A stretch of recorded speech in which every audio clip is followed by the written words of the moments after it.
Welcome everyone, my name is Lisa and I'm a trained elementary teacher. Today I'd like to share with you 3 ways how you can improve your handwriting and write neater. The first tip in writing neater is by mastering your pencil grip. Often in my classes, many of my students often complain about writing because they say that it hurts their hand, causes great pain, or is just in general very, very tiring for them. This is often the case due to poor pencil grip. When students have poor pencil grip, what it does is it actually causes unnecessary strain to your ligaments and sometimes even to your muscles.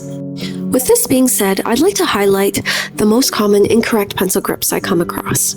First one is called the thumb wrap grasp. In this grasp, the index finger holds the pencil to the middle finger, but what makes it different is that the thumb usually overlaps the index finger, thereby limiting the movements of all of your other fingers. So it is best to avoid any type of grasps like this. Another type of incorrect pencil grip that I often encounter in my classes is very, very similar to the thumb wrap grasp. The only difference is that rather than the thumb overlapping the rest of the fingers, this time the thumb is actually wrapped underneath the other fingers and the thumb's flexibility is limited. And the thumb has lost most of its control over the movement. Knowing all this, the ideal way to hold the pencil correctly now is through the dynamic tripod grip. When we are using this grip, the pencil will rest on the first joint of the middle finger with the thumb and index fingers holding the pencil. Doing this will allow the thumb, index, and middle fingers to work together by allowing small, coordinated movements.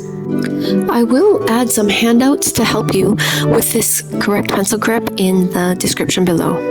Moving on, the second way to help improve your writing is by looking carefully at your letter formation. For this way, please have a look at your letters and see if you are forming them correctly.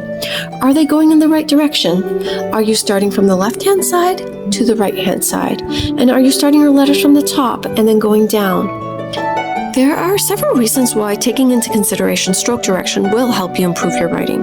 The first is that it makes your writing more legible, it improves your muscle memory, and it will also help in increasing your writing speed. Even with all of these factors at play, it does not necessarily guarantee that you will have neater writing.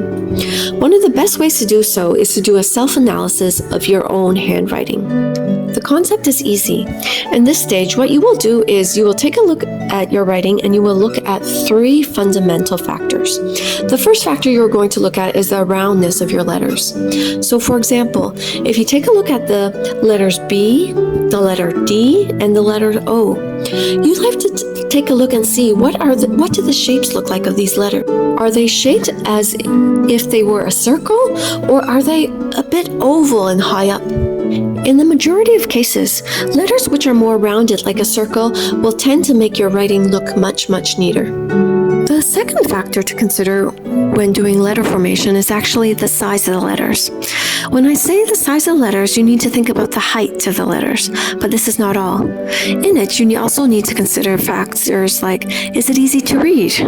Or, do they actually follow the lines when I'm writing?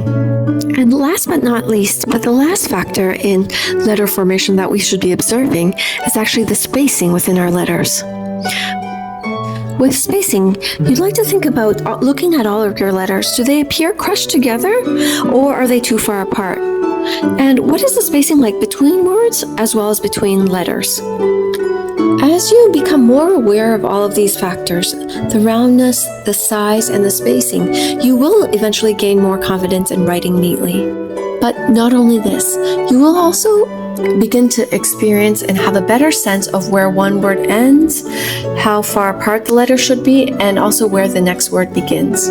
Now that we've gone over the importance of pencil grip as well as letter formation in neater handwriting, I'd like to share with you the third way of creating the most beautiful handwriting. And actually, to be honest, it's very, very simple. All you need to do is find a font that you love, or you could take a picture of a friend or family member's handwriting that you like. If you don't have one in mind, don't worry, I will link a few of my favorite fonts down in the description below. And once you have chosen this font, do not just copy aimlessly letter by letter. What you like to take a look at is the reasons behind why you like the font. Is it because of the shape of the letters? Is it because of the spacing between the letters or the spacing between the words? And you might also want to have a look and delve into how thick or how thin the lines are for the font that you like. From here, you can take a look at the handwriting that is in the font and copy it in whether it's in the form of a song, a poem, or a story. If all of these seems like it would be too overwhelming, don't worry about it. What you could do is take tracing paper, and even tracing the letters can help too. And eventually, the muscle memory will develop and take over in your hands. Thank you very much for listening in, and I hope these tips will help you in creating neater, more beautiful handwriting. Thank you so much.